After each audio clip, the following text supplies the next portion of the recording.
Aloha, come on high. Aloha, come on high. Ou un truc comme ça. Je suis pas très calé en langue hawaïenne. Aloha, Scooby-Doo. Et pour ma part, l'exemple le plus typique de comment la franchise Scooby-Doo, en règle générale, représente la culture. Comment ils gèrent leur représentation culturelle avec un début de respect recherché, mais en même temps énormément de maladresse grossière. C'est très drôle en fait de se pencher sur ce cas-là et d'y réfléchir un petit peu, parce que il y a d'autres cas exactement de ce type-là avant où il y a ce mélange-là, mais ce mélange-là il est tellement décapant ici, à un certain degré que c'est très particulier. Parce qu'en dehors de ça, je vous cache pas que l'histoire, ça va pas extra, et ouais, l'animation, j'en parlais tout de suite, l'animation elle va mieux après l'intro, mais l'intro est vraiment moche, hein. Déjà, t'as l'expression des personnages qui n'arrivent pas vraiment à avoir beaucoup d'expressivité. Et t'as, oui, cette espèce d'intro où on découvre une plage hawaïenne. T'as des dauphins en 3D, putain. Pourquoi? C'est-à-dire, on n'a pas notre dose de 3D, on va foutre ça. Vous avez été inspiré par le film Scooby-Doo de Raja Gosling, il me semble qu'il est sorti dans ces eaux-là à peu près. Et vous vous dites, tiens, il y a des créatures incorporées en images de synthèse, il faut qu'on en foute quelques-unes. Je ne sais pas. Hein, il y a plus tard quelque chose de vaguement similaire avec les petits monstres qui sont là-dedans, qui sont un petit peu mieux incrustés, mais qui dénotent un tout petit peu aussi. C'est super moche pour commencer. En tout cas, ça démarre sur l'île de Anauna, je le note parce que j'essaye de le dire et le retenir, j'y arrive pas, je suis désolé. Anauna, où il y a une compétition pour désigner le Kauna de l'année.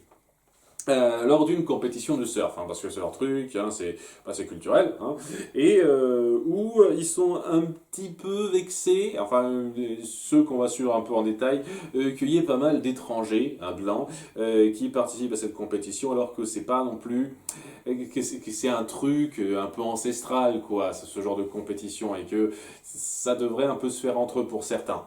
Pas pour tout le monde, pour certains. Notamment, il y a le grand champion de l'exercice, hein, le grand champion en surf qui s'appelle Manu. Manu quelque chose, c'est son prénom, Manu. C'est un prénom que j'ai beaucoup de mal à prendre au sérieux, mais c'est parce que j'ai été bercé par les inconnus. Voilà. Hein. Emmanuel, ça va, mais Manu, ça se fait toujours bizarre pour moi, mais je suis avec ça, je suis. Et sa copine qui s'appelle Snooki, et lui qui profite un petit peu de la préparation au concours, tandis qu'il y a leur pote, un espèce de gros baraqué, dont je suis même pas sûr qu'on dise le nom à un quelconque moment. Je ne peux pas se souvenir de ce second, qui est du genre vraiment à s'énerver lui, hein, dire ah non, on ne devrait pas avoir ces étrangers qui participent à notre concours, c'est pas vraiment ces étrangers, on les emmerde, c'est ces étrangers, ils ne devraient pas s'incruster totalement dans notre culture. C'est pas exactement la même chose. C'est un truc un petit peu important à pointer, sur lequel j'ai le sentiment que si on va dans le détail, ça risque d'être polémique. Mais bon, il est un petit peu comme ça, quoi. Le gars, il a un petit peu de mal à accepter que tout le monde s'immisce comme il le chante dans ses coutumes précises. Et il a le bon accent pour aller avec. Oui, n'empêche que ces étrangers n'ont rien à faire ici. Pas vrai? Je ne suis pas sûr que les esprits apprécient leur présence. Je suis désolé, je suis désolé d'avance. Cet accent stéréotypé me fait marrer.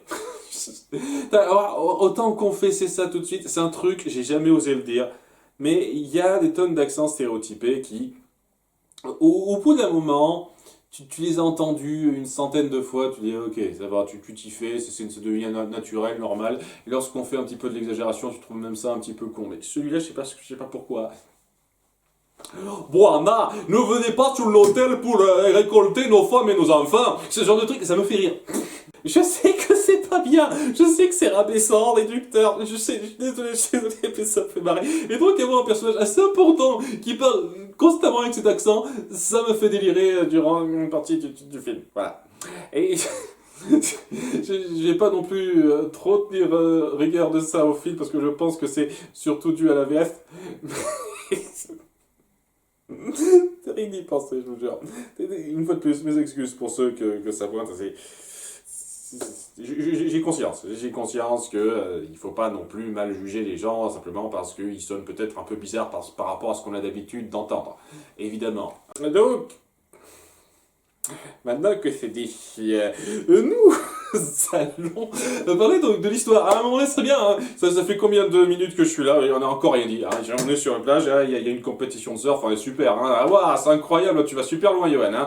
Tu vas mettre 1 heure à résumer ce film, c'est bien. Donc, ouais, ils sont un peu énervés quand tout d'un coup, je sais toujours pas son nom à ce mec-là, dit ah, ce n'est pas bien ce que vous faites, vous allez attirer la colère des esprits.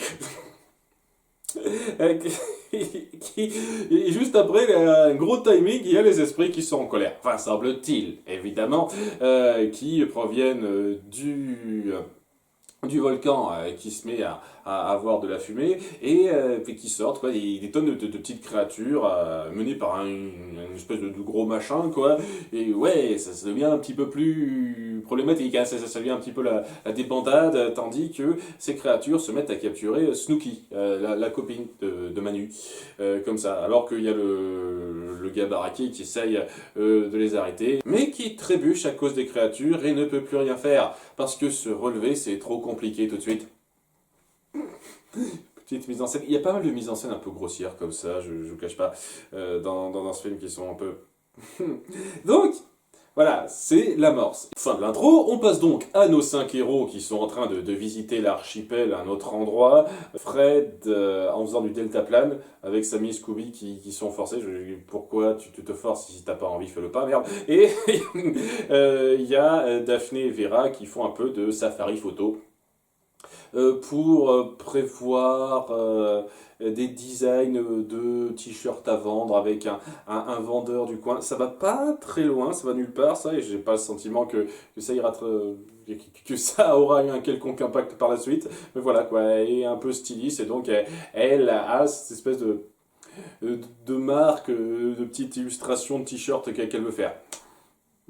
Daphné. Et si j'appuie ça, c'est que apparemment on va appuyer beaucoup de trucs sur Daphné dans ce film, hein, mais j'y viendrai en détail. Donc voilà, ils sont contents, ça se passe bien, seulement ils voient pas mal de visiteurs se barrer de l'île de Anauna. Et ils se disent, ah, il y a quelque chose qui se passe. Il leur parle évidemment de ces créatures qui les ont attaquées et de pourquoi ce n'est plus trop un paradis tropical à cause de ça. Les créatures qui ont un nom très typique. L'endroit est en train d'être envahi par les esprits démoniaques, les Wikitiki. Wikitiki. Je peux pas m'empêcher de trouver ça un petit peu drôle. En particulier quand c'est ce gars qui le dit. Le Wikitiki a envoyé les petits Wikitiki en guise d'avertissement. J'arrête. Oui, excusez-moi, dernier truc. Donc, ils sont un petit peu curieux par ça. Et ça tombe bien puisque il y a Daphné qui doit voir le vendeur avec qui elle a quelques liens pour pouvoir faire ses t-shirts.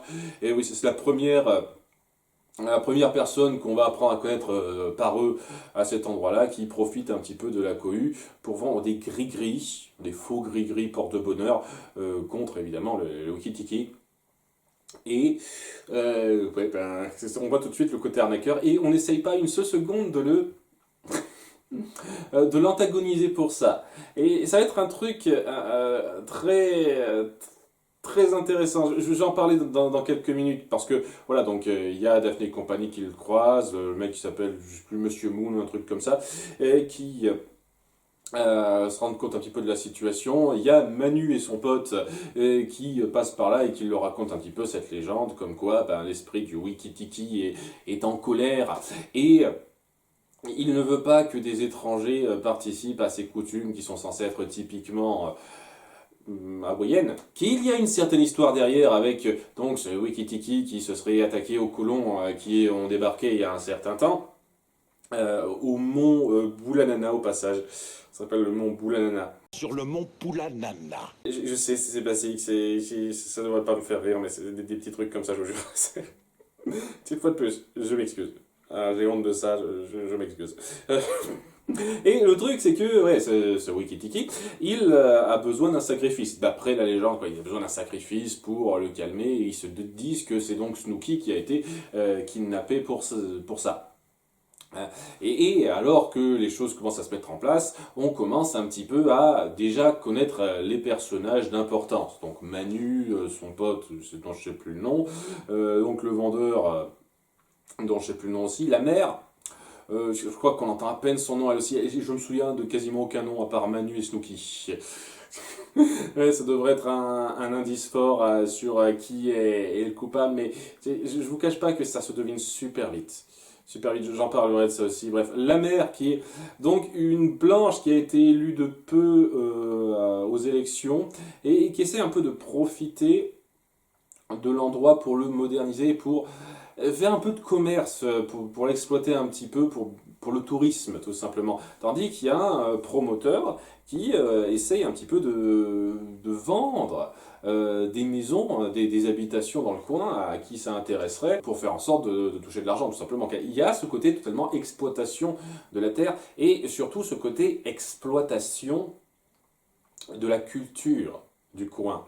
Et c'est ça que je trouve à la fois intéressant et à la fois drôle, dans le sens parce que ça essaie sincèrement de montrer comment on peut être insensible avec une culture qu'on découvre en l'exploitant dans ce système capitaliste. Donc ouais, il y a ces blancs qui se sont installés là, qui essayent de profiter de ce système, de cette culture, de ces différents numéros, ces différentes pratiques qui sont très belles à voir, mais qui deviennent juste un spectacle. Et ce spectacle, cette façon de jouer sur ce spectacle a tendance à hériter pas mal des natifs du coin qui font le show parce que j'ai le sentiment qu'ils sont payés pour, donc ils sont un peu obligés, mais ça n'a pas l'air de leur faire grandement plaisir. Et ça essaye vraiment d'appuyer ce côté exploitant d'une culture qui ne respecte pas tant que ça cette culture, même si ils la font vivre d'un point de vue plus international. Vous voyez, c'est compliqué, c'est super compliqué, et ça essaye de façon très louable de dépeindre ce mal-être, ce malaise de cette culture qui perd un petit peu son sens et son sacré face à l'arrivée du capitalisme très occidental. Si j'ose dire, occidental c'est toujours un terme que je trouve bizarre parce que oui, l'Europe, les États-Unis c'est occidental par rapport à quoi, enfin, bref, c'est juste une façon de dire. Cette approche est très intéressante sur plusieurs points, mais à côté, on a énormément de poncifs au sein du film pour représenter ça de façon très caricaturale, à un niveau qui est très gamin, je veux dire. En particulier, Sammy et Scooby qui se déguisent en vainé à plusieurs moments pour singer un petit peu la culture du coin. Tu te dis, waouh! Il y a pas mal de moments comme ça où t'as, surtout Sammy et Scooby, il faut dire ce qui est, mais même du point de vue d'autres personnages, dans la mise en scène, ce côté très léger dans l'approche de cette culture, la façon dont on s'amuse un petit peu avec, sans vouloir être ultra méchant, mais il y a vraiment ce côté ultra maladroit. Et tu essayes de mélanger un petit peu ce commentaire sur l'exploitation un peu légère de la culture pour attirer les gens, tout en faisant exactement ça. Vous exploitez cette culture légèrement dans votre film en la représentant, en essayant d'en faire un divertissement simple pour attirer les gens. Bégonné. Oh, ça doit certainement être un vieux mot hawaïen. Il y a ce mélange qui est fascinant, assez drôle et peut-être un peu triste pour certains qui se relarguent et c'est c'est quelque chose, hein, j'avoue, qui m'a pas mal interpellé. Parce que je vais le dire clairement, maintenant que c'est dit ça, hein, maintenant que je vous ai fait le topo, l'histoire, elle va pas être si courte que ça à résumer, mais elle va pas être si extraordinaire ou si impactante en soi. L'histoire, c'est juste, vous voyez, il y a ces esprits qui attaquent une nouvelle fois lorsqu'on fait la présentation, et il y a une phase de limbo, j'aurais dû vous en parler justement, tiens, en parlant des moqueries un peu faciles, quoi. La phase de limbo où tout le monde essaye de concourir pour avoir un petit quelque chose. Il y a Samy qui est tellement doué qu'il peut faire du limbo à genre 20 cm de terre, donc ouais, cartoon. Et puis Scooby qui triche en creusant sous le sol. Et il triche, il devrait clairement pas être compté, mais ils ont dit ouais, t'as gagné. Non, il a triché là, vous foutez de ma gueule. Hein. Mais bref, après donc ces petites parenthèses, ces petits divertissements, il y a donc les Wiki-Tiki, parce qu'ils s'appellent aussi les Wiki-Tiki, les petites créatures qui suivent le gros Wiki-Tiki. C'est particulier. Bref, il y a Wiki-Tiki qui attaque, il y a du gag qui va avec, basique, etc. La première attaque n'est pas la meilleure. Après, ça devient un petit peu mieux en termes d'animation pure, en termes de gag. La première attaque n'est pas la meilleure, je trouve. Ils essayent de capturer Daphné à un moment donné, mais ils ne se laissent pas faire. Et pourquoi elle en particulier? Genre, ils ont vu qu'elle était sans doute peut-être la demoiselle en détresse typique, alors que c'est clairement pas le cas, comme on le verra, comme je l'ai dit. Donc, ouais, vous auriez pu vous attaquer à la mer directement. Quand on sait les motivations des méchants, il va y avoir beaucoup de trucs à redire pour moi sur la logique de la chose, hein, vraiment. Et il y a donc cette attaque qui se fait, qui commence de plus en plus à affoler les gens, donc il y a de moins en moins de personnes qui sont intéressées, et ça commence de plus en plus à décliner la valeur des prix de vente des habitations du coin. Donc, c'est un peu problématique pour ceux qui veulent promouvoir, tandis qu'il y a les natifs qui disent, enfin les natifs surtout, Manu et son pote qui disent oui qu'il ne faut pas déranger les esprits, on sent que vous avez vraiment énervé ces traditions.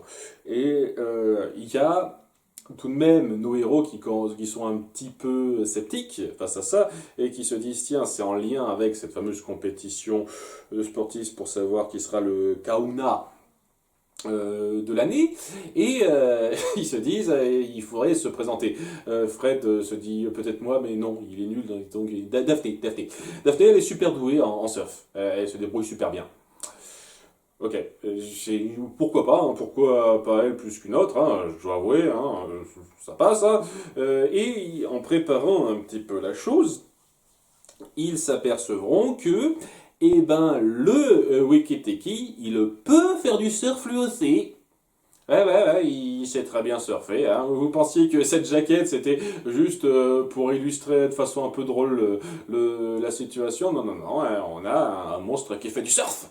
Et puis il crache du feu aussi.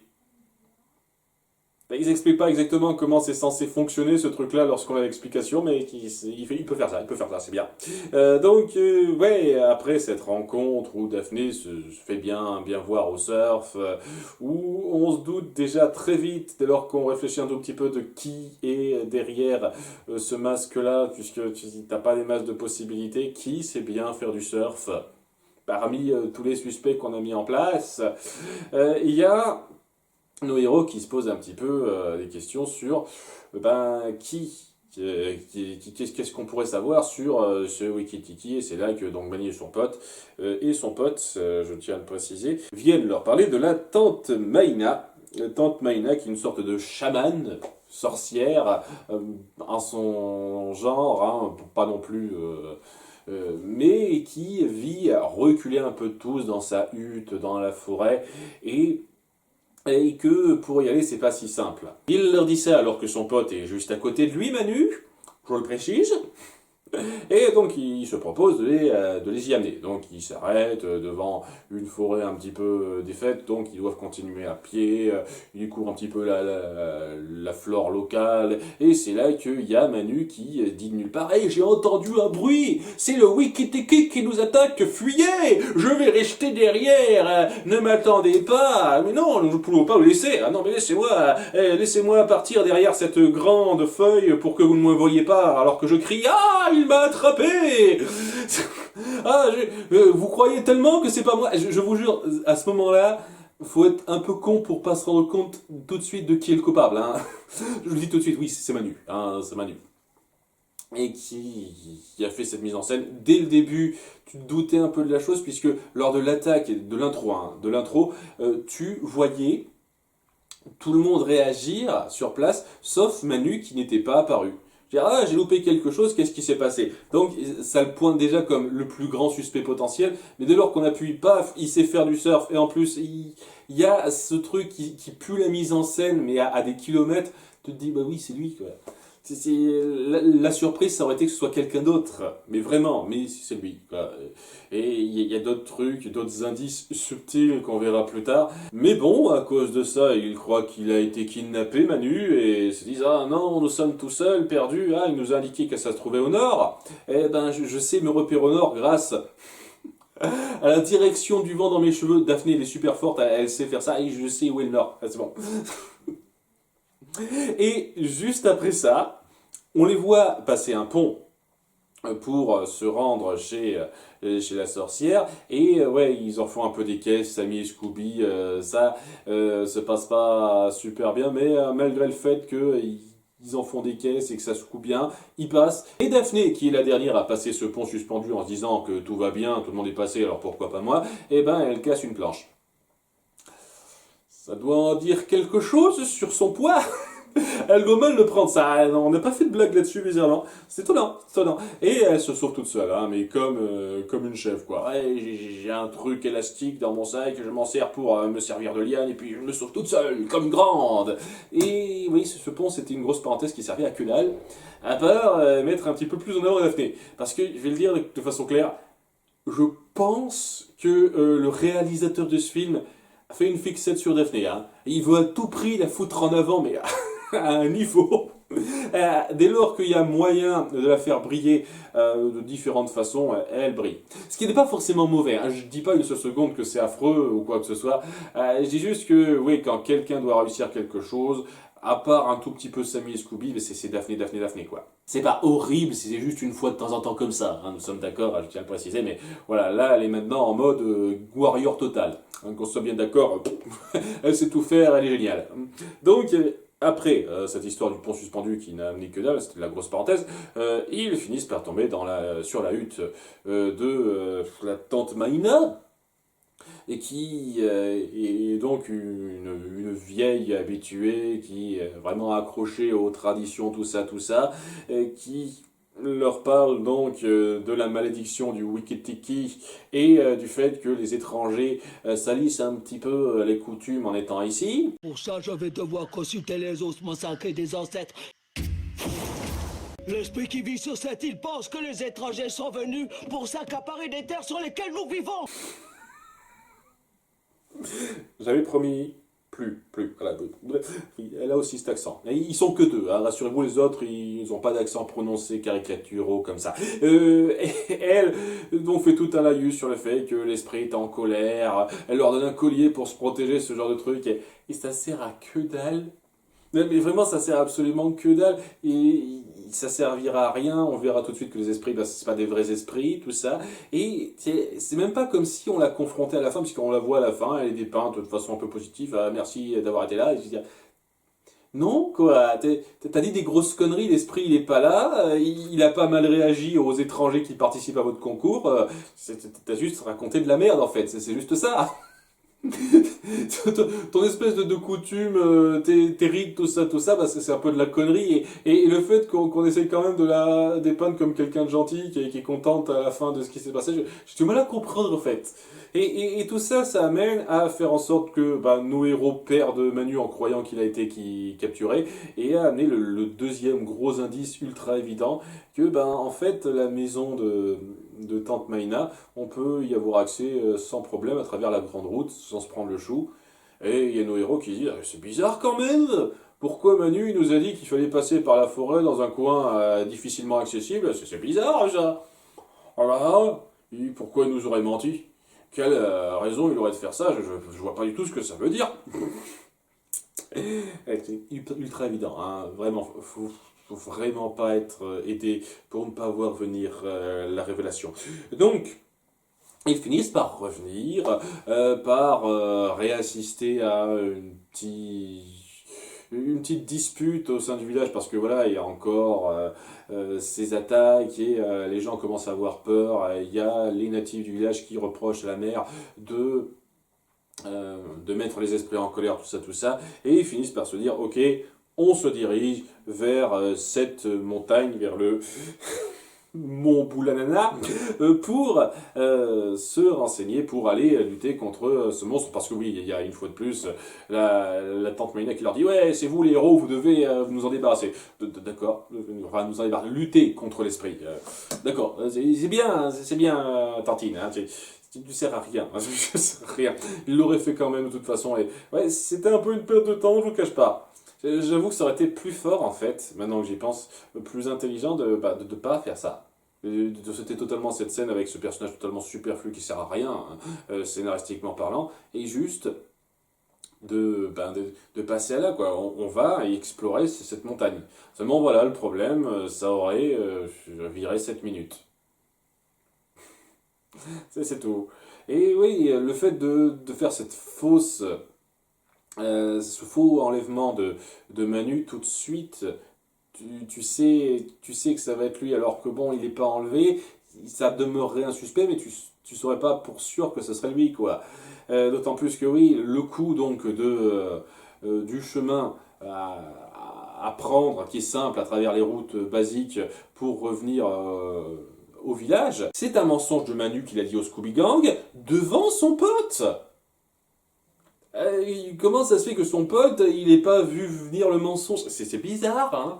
C'est pas logique, ça fait partie des problèmes d'écriture un peu notables pour moi, hein, qui rendent ça très discutable. Et donc, nos héros donc se rendent à l'intérieur de la montagne, et là je pense que je vais vous résumer ça un peu plus vite. À l'intérieur de la montagne, au passage, le passage pour entrer dans la caverne et les différentes pièces, c'est évidemment derrière la cascade, avec Daphné qui trouve le petit passage secret à côté, parce que c'est toujours Daphné qui doit trouver des trucs comme ça, et ils poursuivent un petit peu leur route, découvrent différents coins. Visuellement, c'est très bien fait, cette espèce de représentation assez diversifiée, différentes constructions de ces endroits-là. Je ne sais pas si c'est véridique ou si ça représente mal la chose ou pas. Je ne suis pas un spécialiste, hein, je ne vous cache pas, hein, c'est pas moi qui m'y connais le plus, mais il y a une bonne découverte. Au bout d'un moment, ils finissent par tomber sur des tonnes de petits wikitiki là, qui les attaquent, ils finissent par se barrer en passant par un autre endroit qui les mène vers une espèce d'endroit où il y a de la lave, parce qu'évidemment, ils sont dans un volcan éteint, mais quand même un volcan. Et il y a Snooki juste devant eux, qui se barre en les voyant. Et tout de suite, te dis, ben ouais, ok, ils sont deux. Hein.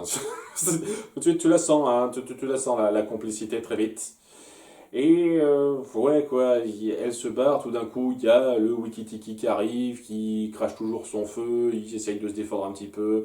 Il y a beaucoup de confrontations qui se répètent comme ça, et au bout d'un moment, ils finissent par se rebarrer en retombant sur Snooki qui, ce coup-ci, dit « Ah, merci d'être là, j'ai essayé de m'échapper moi-même, mais ce serait bien de retrouver mon chéri Manu qui est là. Suivez-moi, je crois savoir où il est, je vous mène à cet endroit. » Et elle fait croire, dans une mise en scène, qu'elle est attaquée par le Wikitiki, juste avant que la pièce se referme, parce qu'il y a un mécanisme pour refermer la pièce, évidemment. Ce qui est quand même assez dingue, hein. Et ouais, la pièce, c'est juste un endroit où il n'y a que des serpents. Pourquoi fallait-il que ce soit des serpents? Donc là, c'est évident, elle est dans le coup elle aussi, dès lors qu'on fait marcher nos 2 neurones ou plus, et... Ouais, le fait que nos héros s'en rendent pas compte, à part une, hein, y a que Vera qui a déjà des idées, elle se dit ah, c'est quand même bizarre ce qui se passe, quoi. Ça me sidère, quoi. Il y a un moment donné, ça devrait même plus être un mystère pour vous, quoi. Mais bon, ils finissent par se barrer du coin avec Samy qui a remis sa tenue de vainé avec son petit banjo qu'il a toujours sur lui, je sais pas où il le garde, pour les calmer un petit peu. Et ils finissent par se barrer et trouver la salle où il y a les machines télécommandées que sont les mini Wikitiki.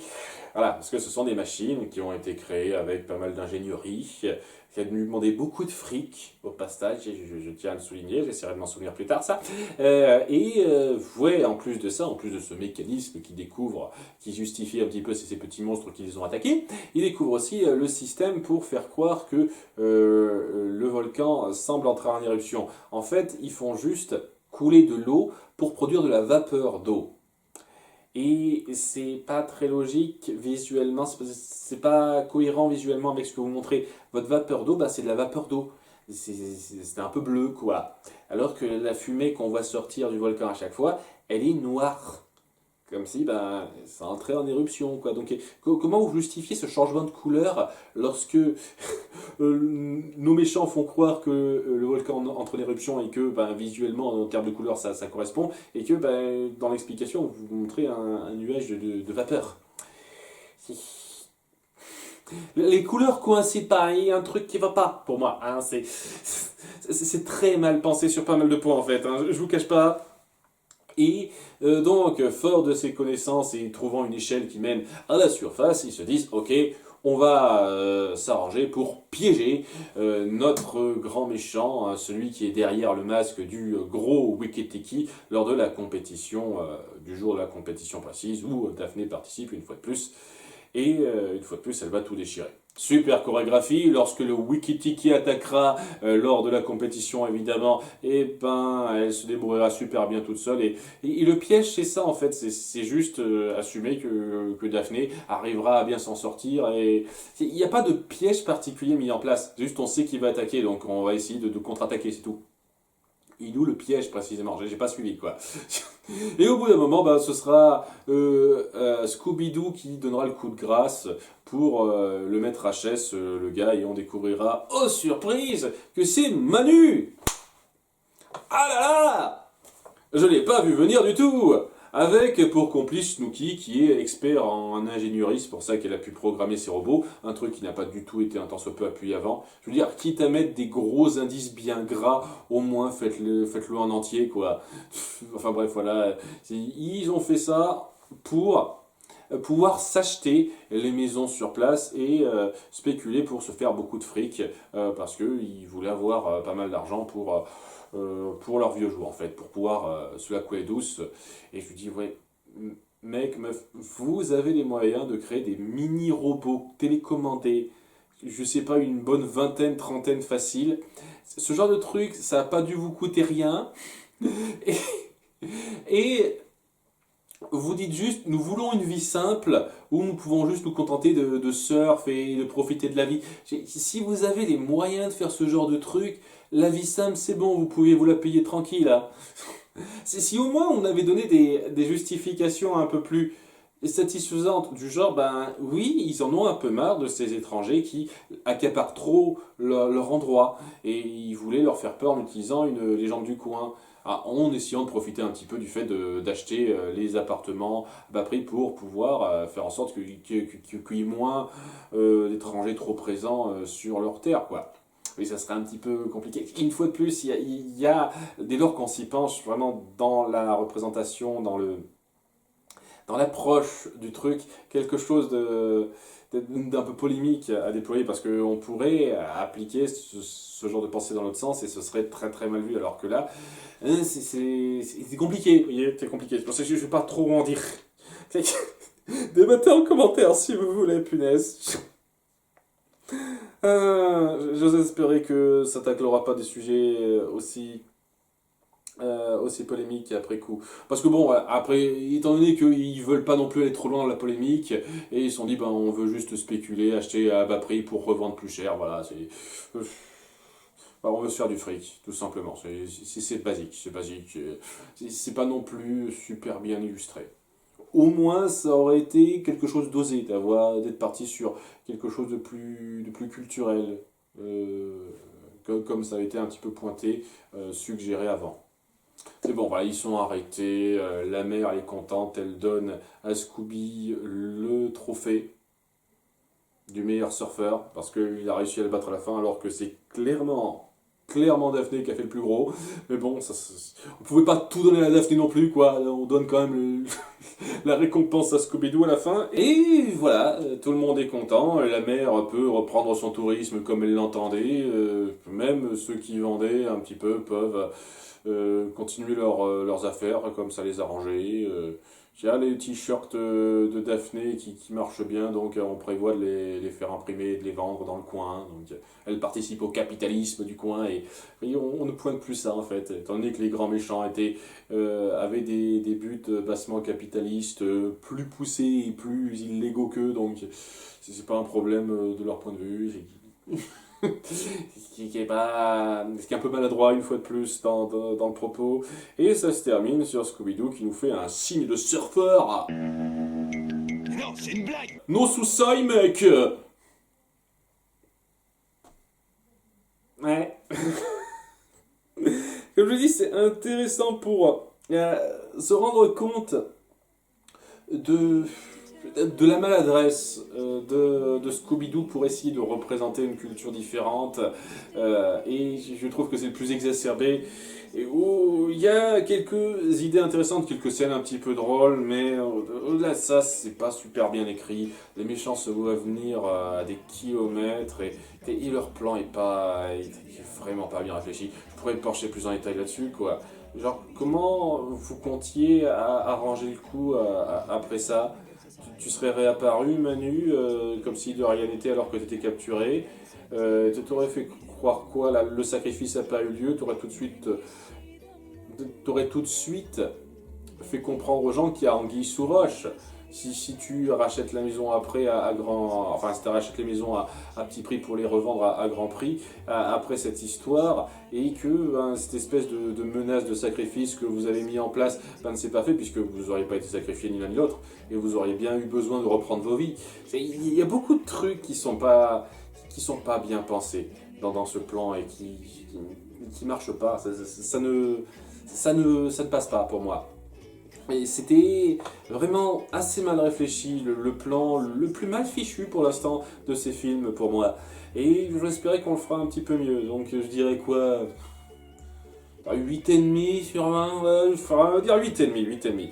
Je vais garder les côtés qui me font un peu rire, même ceux qui sont un petit peu coupables pour moi, hein, je ne vais pas vous le cacher, mais ça suffit pas. Ça suffit pas pour compenser la paresse scénaristique et le fait que vous n'avez pas su mettre en place un vrai mystère un tant soit peu prenant, ou même un sentiment de petite terreur, de terreur familiale, mais de terreur quand même, quoi. Vous n'avez vraiment pas su faire en sorte ça. Donc, ouais, ça fait un film assez médiocre, faut dire ce qui est. Ok. J'espère que le prochain soit un petit peu mieux. Il faut dire que c'est le seul film de ce réalisateur. Je vérifie un tout petit peu si ça va par groupe. Il n'y a eu qu'un seul film. Ce réalisateur a fait que ce film-là. Et je pense qu'il s'est pas mal ramassé. Hein. Ça me surprendrait pas qu'il ait été mal vu à l'époque. Et pas juste pour sa mauvaise représentation ou un truc comme ça. C'est juste pour son écriture. Et le fait que ce soit globalement assez fade. Les trucs qui font rire suffisent clairement pas à compenser pas mal de choses comme ça. Donc, ouais. À bientôt pour le film suivant. Bye. Mahalo no ka oi Scooby-Doo.